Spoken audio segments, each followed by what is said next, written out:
Facebook Marketplace is among the most popular places in the U.S. to shop online for used vehicles, with more than 20 million people clicking on vehicle listings every month.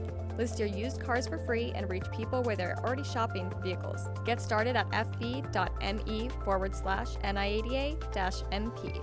Welcome to another edition of Automotive Industry News. I'm Stacey King. This week, we're focusing on NIADA's newest resource to help guide independent vehicle dealers through the COVID-19 pandemic and beyond. But first, a quick update of what's happening around the auto industry.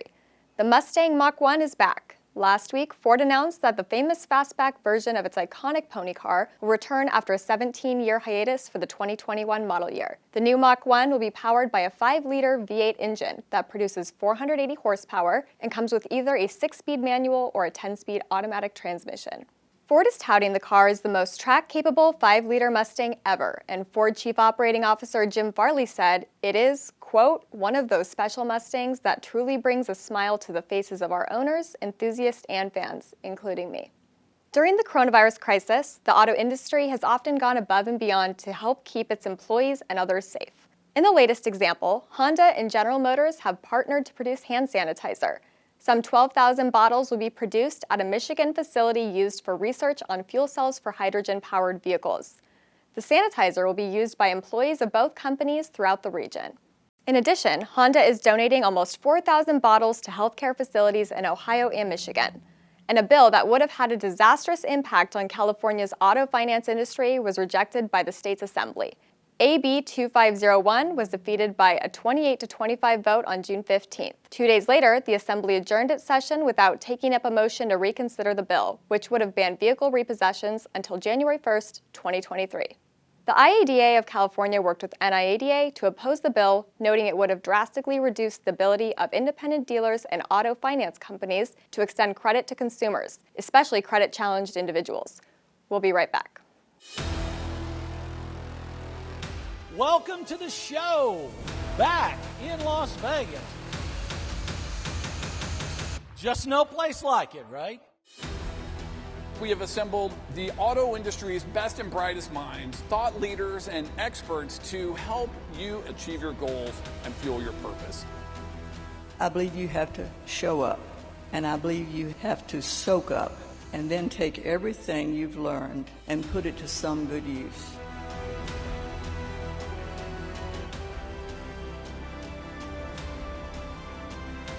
In an age-old industry, recognizing a group of individuals who made the decision and the commitment to go farther and get there faster. The sheer velocity of their work is a worthy reason for us to be here tonight.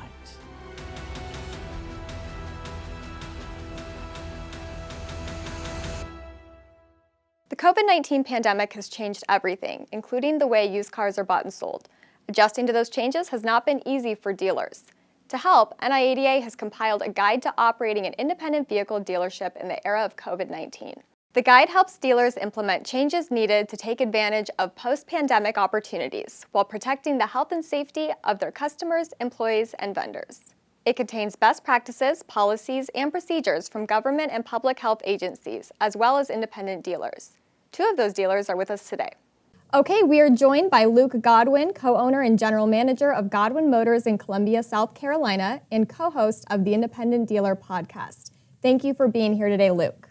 Yeah, thanks for having me. Why is this guide important for dealers trying to get their businesses going again, and how does it help them?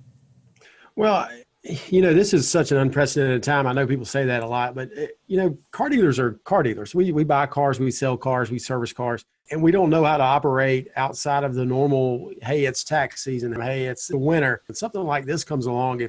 If you don't have a resource guide, you're just you're out there in Never Land, you're making things up. And this guide really helped me think about things I don't normally think about when it comes to safety of my employees and my clients. The CDC put out some great guidelines. OSHA has some guidelines, and all these state agencies really keeping us focused on what was the best way to keep everybody safe and keep businesses open. All those things are put together in one little simple guide.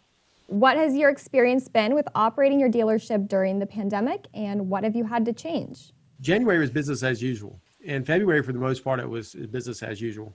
come March, we're having to lock our front door. This is our busiest time of the year. And so it's changed everything we do. We had to totally change how we qualify customers, how we take appointments in service, how we do test drives. We've had to start really going after service appointments, which is actually, I think, has changed our service department and made it better. Disruption's good and bad. This disruption's made us better at our job, I think. What are the key takeaways for dealers from the guide? Give your employees what they need to feel safe. So if your employees need masks, if they think their customers need masks, have them there. If they want gloves, have them there. All these little things that you can do to your employees feel safe will also make your customers feel safe. Understand that it's extra stressful for them, and be flexible in all the things you do for your employees. We have another dealer here who contributed to the NIADA's Independent Dealer's Guide for safely operating during COVID-19. Chris Haus is the owner of Haus Auto Group in Canfield, Ohio. Thanks for taking the time to speak with us, Chris. Oh, no, thank you for having me. Why is this guide important for dealers trying to get their business going again, and how does it help them? So with the guide, it kind of breaks it all down and gives you a straight line, of which way to go. I still talk amongst all our other dealers, and we all have kind of different ways of doing things in different states. There's different, where it's worse, and there's different guidelines. So to have the guide, it just gives you a better straight and narrow way to look at things instead of all over the place. Talk about how the guide was put together and what resources were used. Well, Sean reached out to me, Peterson, kind of asked me what we did, and kind of, I think it was just a collaboration of a bunch of dealers and best practices. What has your experience been with operating your dealership during the pandemic, and what have you had to change? I mean, obviously a lot, with not knowing how business is going to be. So you're scaling your business down, and then it gets busy. Now you're scaling it back up. And then in amongst all that craziness, you still have to put a healthy work environment together too. So doing little daily health checks, you just got to have to make sure you get back to that guide, make sure you put together a really safe work environment, safe for customers, safe for your employees. Look at your operation and see how the guide helps your operation, because it may be different based on how you run your dealership. You want to just take the guide, take what you think is going to work best for you, put it in writing and follow it day by day. And that's the best advice I could give.